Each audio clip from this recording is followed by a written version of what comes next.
Doctors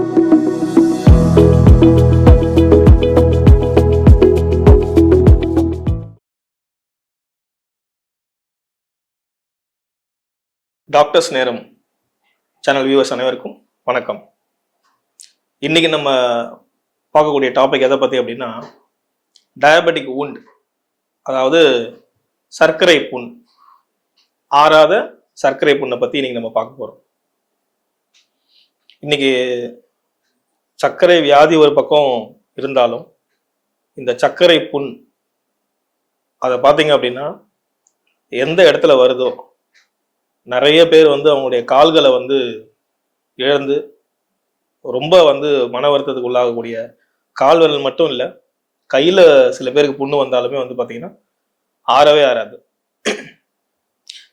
பொதுவாக புண்ணு வந்துடுச்சு அப்படின்னா அடிபட்டு ஏதோ ஒரு காயம் வந்தாலும் அந்த காயம் ரொம்ப சீக்கிரமாக ஒரு நபருக்கு 2-3 நாள்லையோ இல்லை அந்த புண்ணோட அளவுகளை பொறுத்து, எவ்வளோ ஆழமாக பட்டிருக்குன்றதை பொறுத்து அந்த புண்ணு ஆறிடும். சர்க்கரை நோயாளிக்கு மட்டும் பார்த்தீங்கன்னா இந்த புண்ணு ஏன் ஆற மாட்டேங்குது?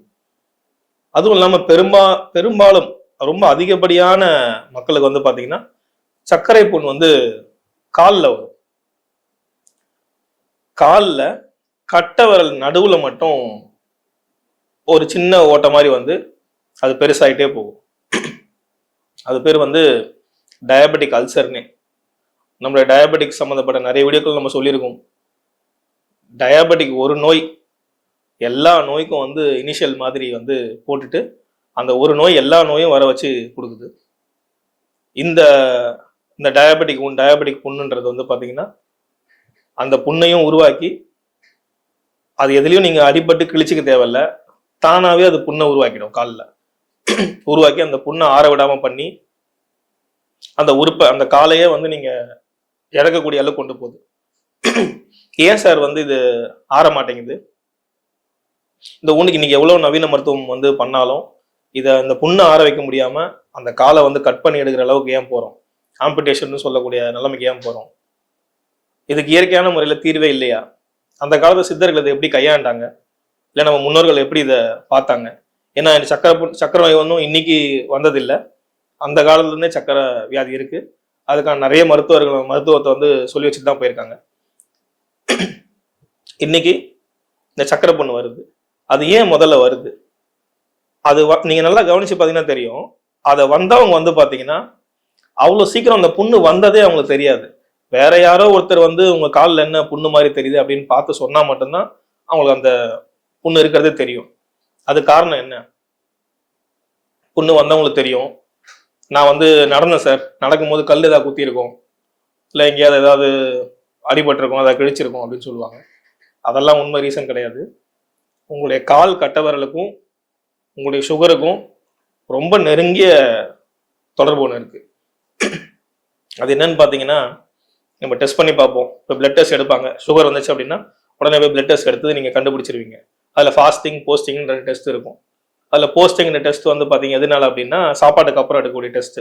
உங்களுடைய பான்கிரியாஸ், கணையம் எந்த அளவுக்கு செயல்படுதுன்றதை பார்க்கறதுக்கு. ஏன் அதை செயல்படுதுன்னா, இன்சுலின் ஒரு வேதிப்பொருள் சுரக்குது. அது உங்களுடைய ரத்தத்தில் இருக்கக்கூடிய சர்க்கரையுடைய அளவு கண்ட்ரோல் பண்ணுதுன்னு சொல்றோம். இந்த இன்சுலின் எந்த அளவுக்கு சுரக்குதுன்னு பார்க்கறதுக்கு தான் அந்த டெஸ்ட் நீங்க எடுக்கிறீங்க. பட் இந்த பான்கிரியாஸுக்கு யார் ஆர்டர் கொடுத்து இந்த இன்சுலின்லாம் சுரக்க வைக்கிறான்னு பார்த்தீங்கன்னா, அவங்க தான் இந்த பிட்யூட்டரி பீனியல், அதாவது எண்டோகிரைன் சிஸ்டம்னு சொல்லுவாங்க. நரம்பு இல்லாம இயங்கக்கூடிய சிஸ்டம். நம்ம உடம்புல வைஃபை மூலியமா இயங்கக்கூடிய சிஸ்டம் இவங்க எல்லாருமே. ஸோ இவங்க சரியா இயங்க முடியல அப்படின்னா அந்த இன்சுலின் சுரக்கிறது கம்மியாகுது. இப்போ நம்ம சொன்ன இந்த பிட்யூட்டரி பீனியல் இருக்காங்க பார்த்தீங்களா, எண்டோகிரைன் சிஸ்டமோட ஹெட் இவங்க தான்.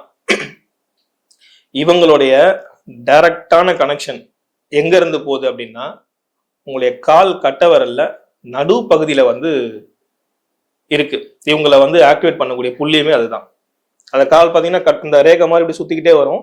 அது நடுவுல, காலோட கட்டவர் நடுவுல பார்த்தீங்க அப்படின்னா உங்களுக்கு இந்த பீனியல் பிட்யூட்டரி கிளாண்டோடைய பாயிண்ட் இருக்கு.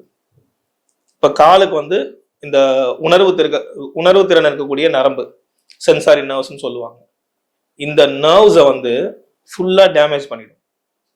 இதுக்கு வந்து நீங்கள் வந்து பேடுன்னு சொல்லி டாப்லெட் டெஸ்ட்ல எடுக்க சொல்லுவாங்க டாக்டர்ஸ். உங்கள் காலில் வந்து எந்த அளவுக்கு வந்து ரத்த ஓட்டம் போகுது அப்படின்னு சொல்லிட்டு.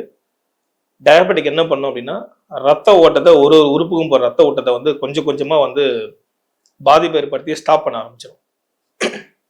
உங்களுடைய இதயத்துல இருந்து ஆர்டரி வந்து கை கால்கள் எல்லாத்துக்குமே போகுது. குறிப்பா இந்த டயபெட்டிக் மெலிட்டிஸ், அதாவது சர்க்கரைவாதின்னு சொல்லக்கூடிய சர்க்கரை பேஷண்ட்டுக்கு எல்லாருக்கும் என்ன நடக்கும் அப்படின்னா, காலுக்கு போற ரத்த ஓட்டத்தை வந்து இடுப்புல இருந்து வந்து கொஞ்சம் கொஞ்சமா பாதிப்புக்குள்ளாக்கிடும். கால் வந்து கருப்படிச்சு போயிடும் இவங்க எல்லாருக்குமே. நீங்க கருப்படிக்கும் போது தெரிஞ்சுக்கணும் உங்க காலில் வந்து ரத்த ஓட்டத்தை இந்த டயபெட்டிக் வந்து பண்ணிட்டு இருக்கு அப்படின்னு சொல்லிட்டு. அப்ப என்ன நடக்கும் அப்படின்னு பாத்தீங்கன்னா, ரத்த ஓட்டம் போக நிறுத்தின உடனே அந்த நரம்புகள் எல்லாமே வந்து பாத்தீங்கன்னா செயல் இழக்க ஆரம்பிச்சு, இவங்க நடந்து போனாலோ காலில் ஏதாவது குத்தினாலோ அந்த குத்தக்கூடிய உணர்வு, அந்த வலி, இது எதுவுமே பிரெயினுக்கு போகாம சுத்தமா வலி தெரியாம அந்த அடிப்பட்டு ரத்தம் போகாது. ஏன்னா ரத்த ஓட்டம் இல்லாததுனால கம்மியா இருக்கும். எப்பவுமே நல்லா தெரிஞ்சுக்கோங்க, எந்த ஒரு புண்ணுல ரத்தம் வருதோ ரத்தம் அந்த புண்ணு சீக்கிரமா ஆறிடும். ரத்தம் வராத புண்ணு தான் சீக்கிரமா ஆறாது. ஸோ இந்த டயபெட்டிக் பேஷண்ட்டுக்கு அடிப்பட்டது அப்படின்னா காலில் ரத்தம் வராது. இவங்களுக்கு அது தெரியவும் தெரியாது. இவங்க மாட்டு ரெகுலரான ரொட்டீன் லைஃப்ல இருப்பாங்க. அந்த புண்ணு கொஞ்சம் கொஞ்சமா பெருசாயிட்டே போகும். ஏன் அந்த புண்ணு பெருசாகுது? மற்ற எங்க அடிப்பட்டாலும் உடம்பு உடனே போயிட்டு அதை ஹீலிங் ப்ராசஸ் ஸ்டார்ட் பண்ணி அதை குணமாகுது. காலில் வந்து அந்த அந்த புண்ணு தானாவே வருது. உங்க பிட்யூட்டரி ஹீட் ஆன உடனே தன்னாலே காலில் வந்து ஓட்டை போட்டுரும். டப்புன்னு ஒரு ஓட்டை மாதிரி வந்து அது வந்து பெருசாகிட்டே போகும். நம்ம உடம்புக்குள்ளேயும் நம்ம சித்தர்கள் சொன்ன மாதிரி அண்டத்துல என்ன இருக்கோ அதுதான் இந்த பிண்டத்திலே இருக்குன்னு சொல்லியிருக்காங்க. இப்ப நம்ம உடம்புல நான் ஒரு ஒரு உதாரணத்துக்கு சொல்றேன். ஒரு அடிப்பட்ட இடத்துல எல்லா இடத்துலயுமே நம்மளுக்கு வந்து ஏ செல் பி செல் அப்படின்னு இருக்கும். நம்ம எப்படிங்க வெளியில மனிதருக்குள்ள வந்து தொடர்பு ஏற்படுத்தி பேசிக்கிறோமோ அதே மாதிரி உங்க உடம்புக்குள்ளேயும் ஒரு செல்லுக்குள்ளேயும் கம்யூனிகேஷன் இருக்கும். இந்த கம்யூனிகேஷன் இப்ப ஏ செல்லுக்கு ஒரு பாதிப்பு ஏற்பட்டுச்சு அப்படின்னா பி செல் அதுக்கு உதவி செய்ய போயிடும். இப்ப இந்த புண்ணு ஏற்பட்ட இடத்துல பி செல் அப்படி இருக்கு அப்படின்னா அதுதான் தாக்கப்பட்டு அங்க வந்து பி செல் வந்து அழிஞ்சு போச்சு. அப்ப ஏ செல் தன்னை பி செல்லா உருமாத்திக்கிட்டு அங்க போய் இருந்தாதான் அந்த புண்ணு ஆற முடியும் சீக்கிரமா. பட் இந்த டயபெட்டிக் பேஷண்ட்டுக்கு செல்லை சுத்தி சில பேருக்கு இடிமா ஃபார்ம் ஆகுறதுனால கம்யூனிகேஷன் பாதிக்கப்பட்டு அந்த இடத்துல தன்னை வந்து ஏ செல் வந்து பி செல்லா மாத்திக்க முடியாம போறதுனால அந்த புண்ணு வந்து ஆறவே ஆறாது. இதுதான் வந்து சயின்டிபிக்கல் ப்ரூஃபும் கூட. இப்ப இது எப்படி நம்ம திரும்ப கம்யூனிகேஷனை கிரியேட் பண்ணி அதை கொண்டு வந்தோம் அப்படின்னா அந்த புண்ணு வந்து ரொம்ப சீக்கிரமாவே வந்து இவங்களுக்கு ஆறிடும். அந்த புண்ணு ஆறாத மிக முக்கிய காரணம் என்னன்னு பாத்தீங்கன்னா அதுல உள்ள வந்து பாத்தீங்கன்னா பஸ் ஃபார்ம் ஆயிருக்கும். அதாவது சீல் மாதிரி ஒரு வெள்ளை கலர்ல ஃபார்ம் ஆயிட்டு அந்த புண்ணை ஆற விடாம பண்ணிட்டு இருக்கும். நீங்க அந்த சீலை வெளியே எடுக்காத வரைக்கும் அந்த புண்ணை நீங்க என்ன மாத்திரை மருந்து சாப்பிட்டாலும் மேல என்ன ஆயில்மெண்ட் போட்டாலும் அந்த புண்ணு ஆறவே ஆறாது. அது எப்போ மும்முரமா ரொம்ப உச்சக்கட்டத்துக்கு போகுது அப்படின்னா அதுல இருந்து வந்து ஒரு கெட்ட வாடை வர ஆரம்பிச்சோம். அப்ப நம்ம பண்ணக்கூடிய ஃபர்ஸ்ட் ஸ்டெப்பே வந்து பாத்தீங்கன்னா அந்த சீலை அதுல இருந்து வெளியே எடுக்கணும். இது எடுக்கக்கூடிய ப்ராசஸ் வந்து உங்களுக்கு நிறைய மருத்துவத்துல கிடையாது. நம்ம சித்தர்கள் இதுக்கும் ஒரு வழியை சொல்லிட்டு போயிருக்காங்க. அதாவது வர்ம தைலம்னு ஒரு தைலம் இருக்கு, அந்த தைலம் எடுத்துக்கணும். இதுக்கு இந்த சீடை வெளியே எடுக்கக்கூடிய ஆற்றல் எதுக்கு இருக்கு அப்படின்னா கேழ்வரகு மாவுக்கு இருக்கு. இப்ப இந்த கேழ்வரகு மாவை நீங்க அரைச்சு நீங்க கடையில இதுக்குன்னு குவாலிட்டியா வாங்கி அரைக்கணும் இல்ல, கடையில போயிட்டு கேழ்வரகு மாவுன்னு கேட்டாலே கொடுத்துருவாங்க. சர்க்கரை புண்ணு இருக்கிறவங்க குறிப்பா கேழ்வரகு சாப்பிடக்கூடாது. ஆனா இந்த புண்ணை ஆத்துறதுக்கு கேழ்வரகு மட்டும்தான் உபயோகப்படுத்தணும். இப்போ இந்த கேழ்வரகு மாவு எடுத்துட்டு வந்து வச்சுக்கோங்க. நம்ம சொன்ன மாதிரி இந்த வர்ம தைலம், இந்த வர்ம தைலத்தை வந்து உங்களை புண்ணு சைஸுக்கு, ஏன்னா அதில் வச்சு கட்ட போறீங்க, களிப்பதமா மாற்றி இப்போ அங்கே வச்சு நம்ம கட்ட போறோம். ஸோ அந்த அளவுக்கு ஏற்ற மாதிரியான மாவு எடுத்தால் போதும். அந்த மாவு ஒரு பாத்திரத்தில் போட்டுக்கோங்க. கொஞ்சமா அதுக்கு அந்த மாவு போடுறதுக்கு முன்னாடி கொஞ்சமா வந்து இந்த தைலம் வந்து ஊற்றிடுங்க. ஊற்றிட்டு ஒரு அடுப்பில் வைங்க. கொஞ்சம் சூடு, அப்படியே சூடானோன்னு ஒரு புகை மாதிரி வர ஆரம்பிக்கும். அது கரெக்டான பக்குவம். உடனே அந்த பாத்திரத்தை கீழே வச்சுட்டு இந்த பவுடரை கொஞ்சமாக கொட்டி நீங்கள் அப்படியே ரெண்டுத்தையும் மிக்ஸ் பண்ண ஆரம்பிங்க.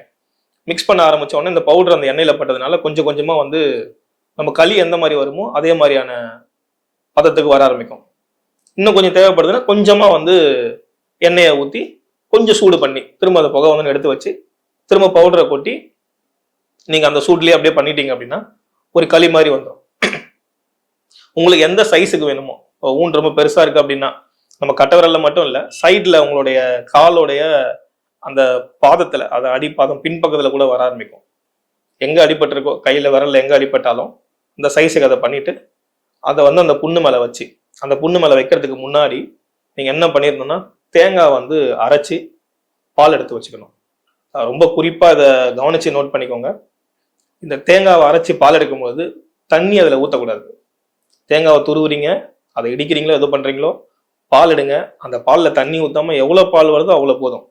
எடுத்து வச்சு அந்த புண்ணை வந்து சுத்தம் பண்ணுறதுக்கு இந்த பாலை யூஸ் பண்ணணும்.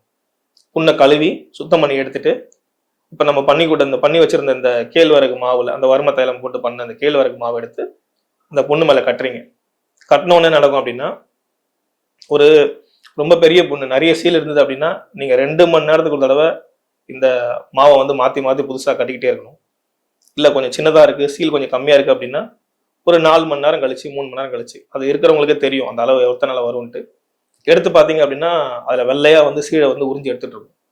தூக்கி போட்டுட்டு திரும்பவும் தேங்காய் பால் எடுத்து அந்த புண்ணை வாஷ் பண்ணி கழுவிட்டு திரும்பவும் கேழ்வரகு நம்ம ஃபர்ஸ்ட் சொன்ன மாதிரி எண்ணெயை ஊற்றி அதை பண்ணிட்டு அந்த கேழ்வரகு அதை வச்சு கட்டுறீங்க.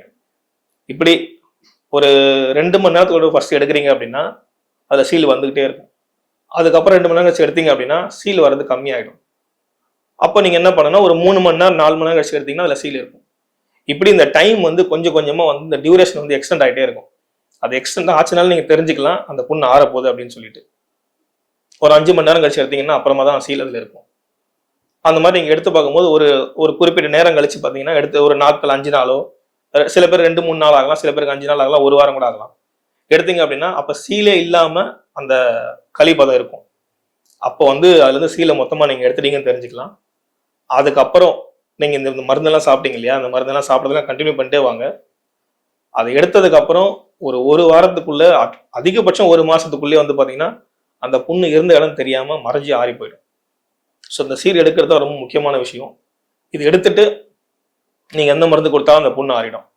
ஸோ இப்போ நான் சொன்ன ப்ராசஸை வந்து நீங்கள் எல்லாரும் ஃபாலோ பண்ணி இதுக்காக வந்து காலை இழக்கணுன்ற அந்த நிலைமையை மாற்றி இயற்கையான முறையில் எப்படியாப்பட்ட சர்க்கரை புண்ணு வந்தாலும் அதை சரி செஞ்சுக்க முடியும்.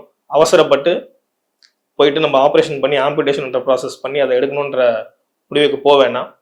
செகண்ட் ஒப்பீனியன் அதை கேட்டுக்கலாம், கண்டிப்பாக பண்ணிக்கலாம். இதை முயற்சி பண்ணி பாருங்கள். இயற்கையான முறையில் நல்ல முறையில் எல்லாரும் ஆரோக்கியமாக இருக்கணும்னு இறைவனை வேண்டிக்கிறேன். நன்றி, வணக்கம்.